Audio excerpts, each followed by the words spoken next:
Fala galera, eu sou o Tom e esse aqui é o canal Jogo a Jogo. Vamos dar uma olhada tudo que foi falado no programa Linha de Passe sobre o vexame do Botafogo.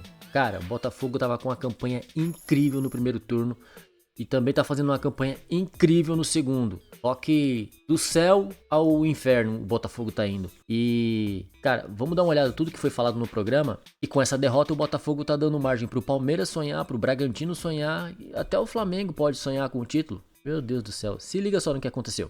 1 para o Vasco, 0 para o Botafogo. 1 para o Vasco, 0 para o Botafogo. Acabou agora há pouco. Por isso estamos entrando mais cedo no ar, às 9 da noite, né? Fugindo um pouquinho do nosso horário, 10 da noite, que é o horário tradicional. Já com imagens do jogo, você viu o time que me acompanha, timaço que me acompanha, Geode, Paulo Calçade, Vitor Birner. O resultado leva o Vasco aos 37 pontos. O Vasco sai da zona do rebaixamento, tem o mesmo número de pontos do Cruzeiro, mas o Cruzeiro tem um jogo a menos que o Vasco. Resultado importantíssimo para o Vasco. O Botafogo tem seus 59 pontos. Mesmo número de pontos do Palmeiras. Aquela gordura já era. Detalhe, o Palmeiras tem um jogo a mais já disputado que o Botafogo.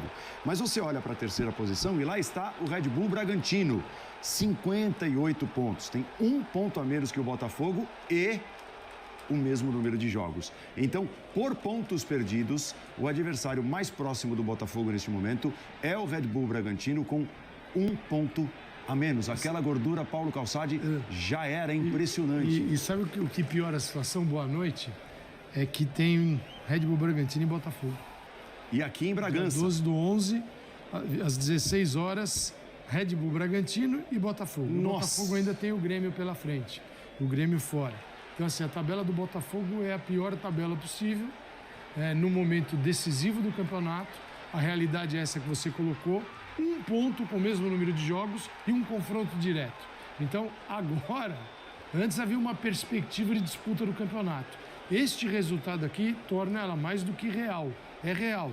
E o que piora essa disputa pelo título é a queda abrupta do Botafogo no segundo turno. E piora para o Botafogo. O Botafogo fez... O Botafogo, se ele for campeão, vai ser um campeão com uma moral de rebaixado. Porque a campanha que eles fizeram no primeiro turno foi, cara, nunca vista no Campeonato Brasileiro por pontos corridos. Só que essa campanha que eles estão fazendo no segundo turno, cara, é uma campanha de time da zona do rebaixamento. Então, é contraditório, né? É um campeão moralmente com a moral de rebaixado. Que louco, né? Fez um primeiro turno histórico e o segundo turno também. Está sendo histórico. Porque quando você comparar, toda vez que o Botafogo for citado como uma referência de um primeiro turno perfeito, será lembrado como uma referência também do segundo turno trágico. E é o que está acontecendo. Gente, a torcida do Botafogo precisa o seguinte, pedir, por favor, para o Botafogo tirar a narrativa que está sendo roubado. Porque... Não, o Tietchan saiu do primeiro tempo, não, porque tinha uma falta, que não sei do que e tal. O que aconteceu? O Vasco, eu conversava aqui com o Paulo Andrade, o Vasco terminou o jogo ganhando por 1-0 em casa, poderia estar todo acuado atrás de um bombardeio do Botafogo. Não, era um bombardeio do Vasco no final com o Botafogo tendo que chegar. Então, Contra o líder. O líder. Não vale esse papo. Pode estar na boca do John Textor, horroroso isso, da dos jogadores, isso significa que contaminou todo mundo. Com uma campanha de rebaixado no segundo turno, não se ganha título. Então o turno realmente, a possibilidade do Botafogo agora, ela é pequena. Por quê? Está a um ponto do Red Bull Bragantino. Enfrenta esse adversário na casa dele. Ele está embaixo. O adversário está ganhando todo mundo. Temos um campeonato diferente agora na reta final. O que parecia improvável, não impossível, porque isso não existe, vai acontecer. Aí a matemática, mas constando aí só número de pontos, tá? Porque existe a diferença de jogos, que é um fator importante. Repito, por pontos perdidos, a diferença real é Botafogo para o Bragantino. E tanto é que tem a faixinha ali dos times que têm um jogo a menos em relação àqueles que não têm a faixinha laranja. Então dá para você se situar dessa forma. Vitor Birner, bem-vindo. Tudo bem, Paulo? Boa noite a você, Calçade, Jean, aos fãs e às fãs do esporte. A gente tem que levar em conta o momento das equipes quando a gente tenta entender o que esse campeonato que é muito difícil de ser compreendido, porque é um dos campeonatos talvez o campeonato mais maluco de pontos corridos que a gente já teve. Quando digo maluco, de coisas improváveis acontecendo, né? Até diante do desempenho das equipes, que às vezes o desempenho não é tão bom e a campanha é espetacular, às vezes o desempenho é bom e a campanha, a gente fala de soma de pontos, não é tão boa. Mas olhando o que os times têm mostrado, a gente vê o Botafogo, como disse o Calçade, definhando.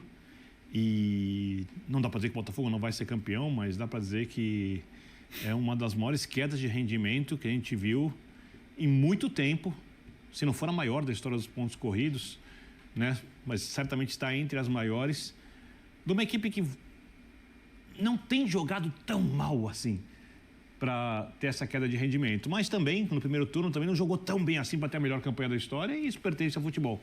Cara, a campanha do Botafogo, eles fizeram 47 pontos no primeiro turno, foi 47. E nesse segundo turno, cara, em 12 jogos eles conseguiram fazer apenas 12 pontos, 1 ponto por partida, a média. Cara, é incrível. Eles fizeram em 19 partidas no primeiro turno, fizeram 47 pontos. E agora, no segundo turno, em 12 partidas, eles fizeram apenas 12 pontos, cara. Que pontuação maluca é essa? Como eu já disse várias vezes, no primeiro turno, a campanha era uma campanha justa, porque não tinha interferência de arbitragem. No segundo turno, ela também é justa, porque também não tem É claro, porque a interferência assim, de arbitragem. Uma interferência no jogo aqui, Perfeito. outra colar. Qual dos 20 times do Campeonato Brasileiro tem o seu torcedor dizendo: não, para mim foi ótima a arbitragem, em todos os jogos até agora, nenhuma vez prejudicou meu time. Todos têm motivo para achar que em algum momento o seu time foi prejudicado. O botafoguense deve estar olhando para mim e falando assim: esse cara parece que não viu o jogo do Botafogo e Palmeiras, a expulsão do Adrielson. E eu acho que a expulsão foi injusta. Perfeito, ali o Eu Botafogo... acho que a expulsão foi injusta. E é um lance importante, mas... O comportamento do Botafogo no segundo tempo... O comportamento do Botafogo no segundo tempo, o pênalti perdido. Se a arbitragem fosse direcionada, não marcaria o pênalti. Com certeza. Né? Naquele lance... Aliás, um pênalti... Do Rony. Bem contido. O pênalti... Eu até acho que foi, mas assim, é um lance discutível. Então, por isso mesmo não teria marcado. Exatamente. Então, o Botafogo tem um problema, sim, emocional. É verdade. Tá pesado. Tá muito pesado pro Botafogo lidar com o favoritismo que ele conquistou merecidamente ao longo do campeonato. E atrás dele tem, nesse momento, 2 equipes, talvez tenhamos 3, não sei como é que vai ser o Flamengo, se o Flamengo chega ou não chega, mas tem 2 equipes. Uma acostumadíssima a ganhar campeonatos, mentalmente muito forte, que virou o jogo contra o Botafogo, o Palmeiras. A outra, sem pressão nenhuma. Porque se o Bragantino perder o campeonato, não tem pressão nenhuma. Os jogadores entram lá para jogar aquilo que podem, com um treinador que preparou a equipe de um jeito muito bom, um time que joga futebol muito bom, e temos um campeonato aberto na parte de cima e também na disputa para ver quem permanece na primeira divisão. Para quem acha que pontos corridos são chatos, que são sempre entediantes... Eu estava pensando nisso hoje. Segue o jogo. Nossa, essa é uma das grandes fake news, assim, no nível absurdo. Não, mas quando o Botafogo abriu 12 pontos, tinha gente que ia lá e colocava na rede social o pontos corridos e aquele Z, dando sono, né? No corridos, né? De sono, Z de sono. Tá realmente assim. Jean, como é que tá? Tudo bem, Paulo? Boa noite para Visionário. você, boa noite para os companheiros. Pois é, acho que antes da gente falar de Vasco e Botafogo e do que o jogo significa, eu acho que, falando já de cara um pouco do que o jogo significa, a gente encerra uma 32ª rodada, não encerra ainda, tem um jogo para acontecer, você tem alguns jogos atrasados, mas enfim, são 32 rodadas e o campeonato fica absolutamente espetacular. Espetacular, não tem outro adjetivo para definir o que vira esse campeonato brasileiro nesse momento, depois de 32 rodadas. Porque assim, a gordurinha ou a gordurona do Botafogo foi embora, hoje essa gordura é ou de um ponto em relação ao Bragantino, ou de um jogo em relação ao Palmeiras, então foi embora completamente, e a partir desse momento, eu não sei, assim, a gente pode querer limitar o número de candidatos ao título, mas eu, olhando para o que é esse campeonato brasileiro e para o que são as tabelas dos postulantes ao título, para mim, a gente tem 6 postulantes ao título. 6. 6? 6. Se você quiser dizer que o Atlético vai ter muita dificuldade, você pode até dizer... Eles sempre colocam o Flamengo com chance de título, né? Grêmio, o Flamengo exemplo, acho que é o que está em sexto. Não tem um jogo a menos como tem Bragantino e Flamengo, só que para mim tem a tabela mais simples do campeonato também entre esses 6 times. Mas tem 3 vitórias a menos que o Botafogo com 6 pontos atrás, ou seja, precisaria de 3 rodadas. Isso, mas pega o Corinthians, o Goiás, o São Paulo, o Bahia, enfim, acho que é uma... E aí tudo bem, tem 2 confrontos diretos contra Grêmio e Flamengo. Flamengo e então, Botafogo. Aí o que eu queria falar é isso também, assim, os confrontos diretos, Calçade. Todo mundo, exceção feita ao Palmeiras, tem 2 confrontos diretos se você considerar 6 postulantes ao título. O Botafogo pega o Grêmio e o Bragantino, o Bragantino pega o Botafogo e o Flamengo, o Grêmio pega o Botafogo e o Atlético pega o Grêmio e o Flamengo pega o Palmeiras, o Bragantino e o Atlético. É o único que pega 3 dos postulantes ao título. O Palmeiras pega só um, que é justamente o Flamengo, na quarta-feira. E eu nem sei se é vantagem ou desvantagem. Não dá pra ver. Encontro direto hoje. O que eu diria assim, é claro que por um aspecto é vantagem para quem tem menos confrontos diretos o fato de que os outros vão perder pontos nesses confrontos. Vai ter uma trocação.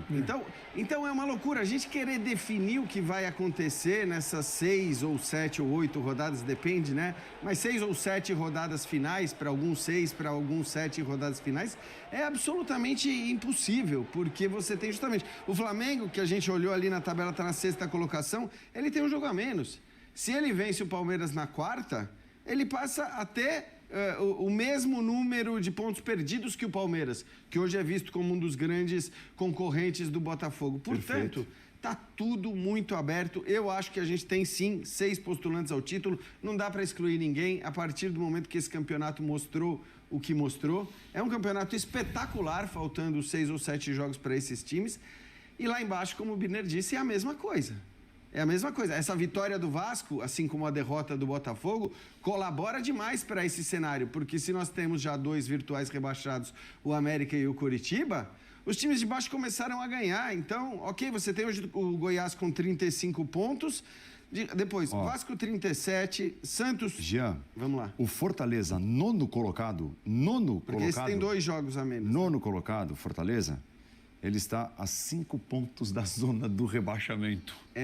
Mas o Fortaleza é bom lembrar, porque é o único que tem 30 jogos até aqui. Né? Então, não, mas tudo bem. Então, esquece o Fortaleza. O São Paulo também está com 42 pontos. Isso. Tem um jogo a menos. 5 pontos acima da zona do rebaixamento. Exato. Assim, Cuiabá, dependendo do que aconteceu hoje, o Corinthians, não podem ser excluídos dessa briga a partir do momento que entre o Vasco e o Bahia fazem uma campanha de recuperação, o próprio os Santos 6 faz primeiros lá, tá tudo embolado. O Cruzeiro parou de somar pontos, mas enfim, era quem a gente via há algum tempo atrás como o time que tinha evoluído. Então, é uma briga espetacular lá em cima, é uma briga espetacular lá embaixo.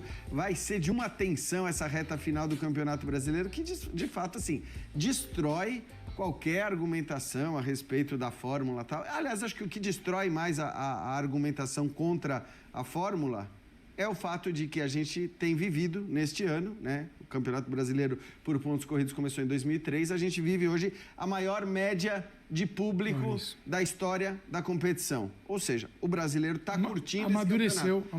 E agora, essa média tende a aumentar, tende a curtir mais ainda o campeonato. Porque com essa reta final desse jeito... Você poderia dizer, o público não comparece. Não, o público tem... A resposta é maravilhosa. Por vários motivos. Motivos diferentes. Torcida do Vasco, claro, óbvio, tá tentando empurrar o time para não cair. A do Botafogo, a do São Paulo esse ano, muito pela Copa do Brasil. O Corinthians, mesmo assim, no marasmo, a torcida vai. Impressionante. Uma torcida comparece. Foi um público ruim. O jogo, 7 da noite, no dia de semana, é terrível para chegar, né? Para a hora do rush de São Paulo. Como é que você leva 40 mil pessoas assim, tranquilamente para o estádio? O Corinthians teve 30 mil torcedores. Isso vai se repetir na quinta-feira. Né? Tem Corinthians e Galo. Então, tem as torcidas, não só do Corinthians, de Flamengo, tem todas as torcidas pelo Brasil todo deram um show. Acho que tem um amadurecimento aí. O que ainda eu lamento é que o que eu vejo no brasileiro, né? Você tem uma reta final que ela define uma série de coisas. Quem vai para a Libertadores, quem não vai, quem vai para a Sul-Americana, quem pode cair. Então, está todo mundo estressado fazendo um segundo turno como a gente está vendo. O primeiro é a coisa mais abandonada que existe. Porque assim, um está de olho nas Copas, um olha para a Copa do Brasil, o outro olha para a Libertadores, o outro para a Sul-Americana. Quem está em duas, na Copa do Brasil e na Libertadores, a prioridade está aqui e não o nacional. O nosso campeonato base, porque ele tem ele dura a maior quantidade de meses, o período dele é maior. Então esse campeonato base deveria ser valorizado todo mundo, ele não é. Cara, é simples, é só aumentar a premiação do Campeonato Brasileiro. O Campeonato Brasileiro paga pouco, a Copa do Brasil paga mais. Se aumentar a premiação, o pessoal não vai dar atenção para a Copa Sul-Americana. Assim, eu não consigo entender por que a Copa do Brasil paga mais do que o Campeonato Brasileiro. Em tese, o Campeonato Brasileiro é mais importante. Tem que pagar mais, pô. Simples. Não tô dizendo que tem que baixar o valor da Copa do Brasil. Tô dizendo que tem que aumentar do brasileiro. Então, quando chega nesta etapa, que tá tudo definido, agora, Libertadores, não tô nem em relação à final do Fluminense. Tô falando muito antes, quando foram definidos os semifinalistas. Você já tem o funil. Já a Libertadores já entregou esses clubes para o Campeonato Brasileiro. A Copa do Brasil já foi decidida muito antes. Aí todo mundo se volta para o brasileiro. Aí vira essa loucura, que poderia ser assim o tempo todo. Então, o que faz o Botafogo, sem desmerecê-lo? Se aproveitou muito bem deste período, em que muita gente não está nem aí. E se aumentar o valor da premiação do Campeonato Brasileiro, sem dúvida que os clubes vão priorizar. Porque os clubes precisam de dinheiro, eles jogam por causa do dinheiro, não tem outro argumento. É só a CBF aumentar o valor da premiação. A CBF paga muito para a Copa do Brasil e o brasileiro paga menos. Não faz sentido. Aí vem aquele discurso, já acabou o campeonato, já acabou, de alguns concorrentes até. Renato Gaúcho fez isso só um em 2017. Porque o Botafogo que você está falando que agiu dessa maneira, talvez só tenha agido dessa maneira, inclusive, porque ele abriu a vantagem que abriu no brasileiro. Caso contrário, talvez o próprio Botafogo... Fala, opa, vou agarrar aqui. A Sul-Americana. Não tivesse olhado para a Sul-Americana da maneira como olhou, né? Acho que olhou assim por causa da vantagem no brasileiro. A gente tem um campeonato por tudo, ainda mesmo por sendo escrito, jogado por linhas tortas, que ele é espetacular. Espetacular porque ele está motivado, faltando últimas rodadas. Você pegar 2 times enfiados na zona do rebaixamento, vamos lá, o 18º, que é o Goiás, tem 35 pontos. 5 times acima dele, o Santos tem 38. Então você tem 3 fora da zona do rebaixamento, 2 dentro, com uma diferença de 3 pontos. É um negócio... Nossa, assim, para quem não está envolvido, é espetacular. É que está todo mundo envolvido. A zona da pasmaceira tem ali uns 2 ou 3 só, né? É isso, exato. Por exemplo, o Fluminense, que vai à Libertadores, que vai de São Paulo, que não tem risco de cair. O São Paulo tem 42 pontos, tem 5 acima da zona do rebaixamento. É que é muita gente para baixo, né? Fala, galera. E aí, o que você tá achando dessa pipocada do Botafogo, hein? Deixa aí nos comentários quem você acha que vai ser o campeão. Cara, o Botafogo, pra mim, ele tá moralmente rebaixado. Por mais que ele esteja ali na liderança do campeonato ainda, com 1 ponto, com partida a menos do que até o próprio Palmeiras, mas moralmente eles se sentem rebaixados. É incrível isso, eles estão na liderança, mas moralmente eles se sentem rebaixados. Ainda mais depois dessa derrota que eles tiveram pro Palmeiras, essa virada assim histórica, épica. Deixa aí nos comentários quem você acha que vai ser o campeão em 2023. Você acha que o Botafogo ainda consegue reverter essa parte psicológica? Porque eles estão moralmente rebaixados. Na cabeça deles, eles estão moralmente rebaixados, principalmente depois dessa derrota pro Palmeiras. Essa virada épica que aconteceu. Qual time você acha que vai ser o campeão brasileiro? O Bragantino? Você acha que tem chance? O Palmeiras? O Palmeiras tem um jogo a mais. O Flamengo, você acha que tem chance? O Grêmio? Deixa aí nos comentários. Deixa aí também quem você acha que vai ser rebaixado. Se você não é inscrito no canal ainda, já aproveita, já clica aqui, já se inscreve, deixa o like pra dar essa moral pra nós, beleza? Tamo junto, falou!